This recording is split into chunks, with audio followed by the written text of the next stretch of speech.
भाई को बहुत बहुत मुबारकबाद देते हैं जिसने हमारे लिए रात दिन एक कर दिया। भाई को मेरी तरफ देखिए। भाई इधर आओ ना। भाईजान भाई भी है। तशद्दुद के मामले में बड़ी तादाद में लोग बाहर आए। अभी 6 लोग बाहर आए शाम में या देर शाम तक, और भी कुछ लोग 6-7 लोग बाहर आने वाले हैं।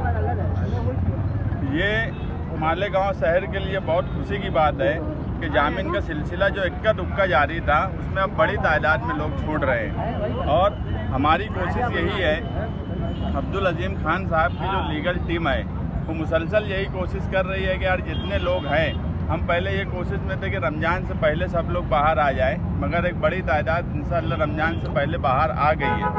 और कुछ लोग जो हैं वो पहले असरे में इंशाअल्लाह सभी लोग बाहर आ जाएंगे, ऐसी कोशिश जारी है। कल भी वकील के साथ बैठकर सबसे बातचीत हुई कि जो आयशा नगर के 76 नंबर में जो बेल नहीं मिल रही है और कुछ रिकवरी के सवाल पे जो बेल नहीं मिल रही है, उसके लिए 4 तारीख को एक अच्छा लाएअमल तय करके आर्गूमेंट करने वाले अजीम खान साहब, फारूक मेमन साहब, खलील अंसारी साहब। तो हमें पूरी उम्मीद है कि 4 तारीख को अगर 76 नंबर में बेल एप्लीकेशन हमारा एक्सेप्ट हो जाता है और रिकवरी वाले मामले में, तो पहले असरे में सब लोग बाहर आएंगे। आज जो लोग बाहर आए उसमें जिया मुस्कान साहब हैं, आफ्ताब आलम साहब हैं, रहीम पुकारे वाले हैं, अम्मार हैं, फैसल है, शेख इरफान है। ये ऐसे लोग हैं जो सोशल एक्टिविटीज़ शहर में करते थे। जिया मुस्कान जो है ये कभी किसी को एक थप्पड़ नहीं मार सकता, उसको उठा के जेल में डाल दिए, जिसने कोरोना के वक्त में बहुत मदद की। आफ्ताब आलम उस वक्त पुलिस को बचाने का काम कर रहा था, जब कुछ सरपसंदों ने नालायकी की, उस वक्त आफ्ताब आलम उस जगह पर पुलिस को बचाने का काम कर रहा था।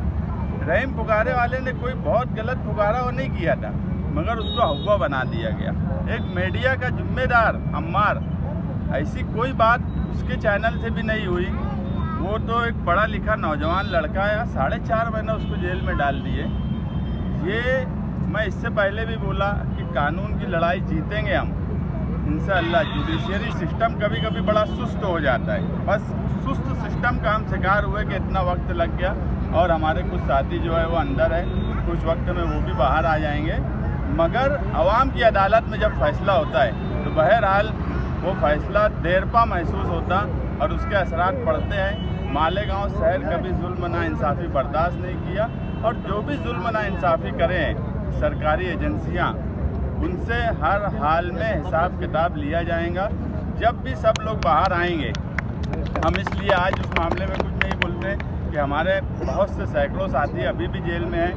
हम जो लोग आज बाहर आए हैं उनसे भी यही कहेंगे कि वो लोग उनके लिए कोशिश भी करें, बाहर आने के बाद दुआ भी करें, क्योंकि जब कोई जेल में रहता है, मैं खुद भी जेल में था, हमारे हाथ पाँव बिल्कुल कट जाते, हम वहाँ पर कुछ भी नहीं कर सकते। मगर जो बाहर होता है वही हमारे लिए सब कुछ होता है। अब ये लोग बाहर आए, जिया मुस्कान, आफ्ताब आलम, बाकी सब साथी, अब इनका भी काम है कि जो साथी उनके अंदर रह गए वो उनके लिए कोशिश करें। जनता दल की सदर शान हिंद पहले दिन से सब लोगों के लिए कोशिश कर रही है। आज भी उसका आधे से ज़्यादा वक्त जो है वो कोर्ट में ही जाता है।